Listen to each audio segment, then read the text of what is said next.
Well, today I am bringing you the Starseed Transmissions book that I just finished reading yesterday.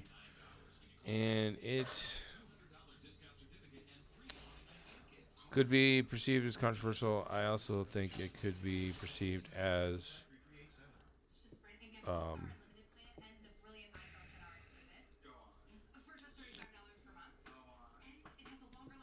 kind of like thinking that whoever received the information could relate to those prophets in the Bible. Because it very much sounds like the Bible, the way it comes across. Um, I tend to think this is take with a grain of salt. Like it does definitely take the true messages that I've picked up from my shamanic experiences, um, but then it kind of puts a little twist or a little spin on it.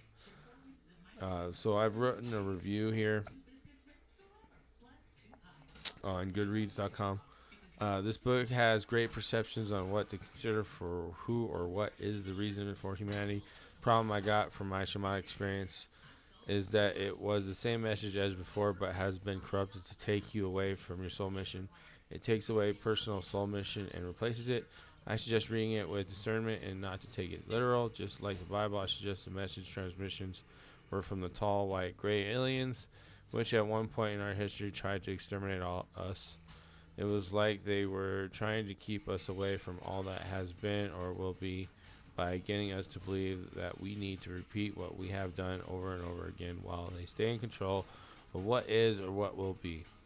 So it does reference that angels that supposedly are giving the transmission, saying that we manifested them to remind us of our mission, I guess, that the universe expands and then retracts, and it does this over and over and over again. And that kind of like contradicts the whole free will. Well, you don't really have free will because you're just gonna do it over and over and over and over again. So there's really no free. Like, come on now. So that's why I have that perception of this book. A lot of people, I've read some of these comments. It's like Christ consciousness. I'll get into that later. That's just a whole another book or thing for me to get into. So you have a lot of 5, 4 stars. You got a couple 2 weirdest books I've ever read, like Stream of Conscious Style, and it fed some interesting thought. For my heroes, promise was just too weird. Premise. But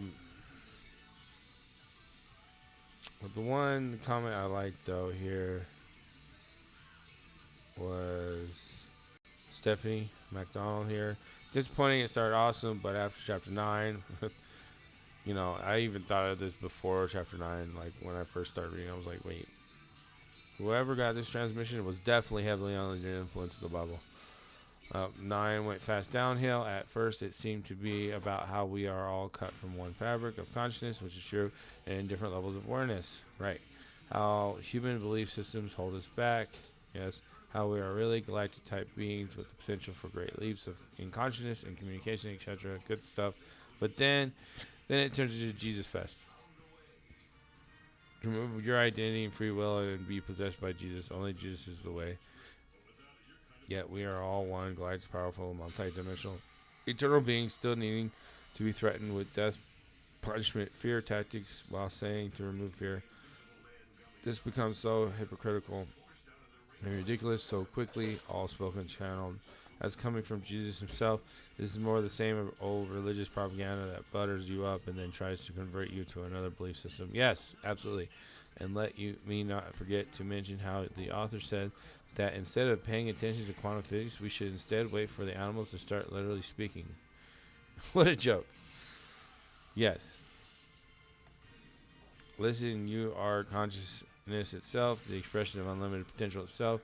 Do not limit yourself any further by subscribing to these out there beings that are geared to getting you to recruit to hive mind possession. There is no one to blame and there is no one to give credit to. There is no one above you or below you. Stop reincarnating on this planet in this cell. No one is coming to save you. We are here to save ourselves by walking away from all these ridiculous belief systems that serve to keep you here when you can go on to do it and be anything. Exactly. It's pretty much what Jesus was trying to tell you anyways. That's why it's like more of this agenda here.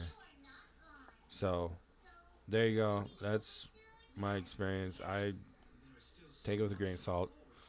Do not take it literally. There is some good perceptions to how to think about things, absolutely, and some positive benefits. But it's not a book that's like, oh, this is the greatest book, and it tells you exactly how. No, that's ridiculous. And so, and here's the author. Ken Carey has been conducting workshops on education and the environment for more than 10 years. Is the author of several books, including Starseed Visions and the Third Millennium. Correct, right. Now, I'm not saying King Carey is trying to be some kind of apostle or whatever. I don't know. I'm just saying I don't know if he even knows if you should really think of this as angels or, it's like, I don't know. I don't know him personally. So, I'm just going to speak about the book. But, all in all, 3 out of 5 stars. Wasn't the greatest, wasn't bad. About average as far as how I felt about the book. And stay tuned for more Shaman book responses or evaluation analysis. And thanks, and please subscribe and like and share.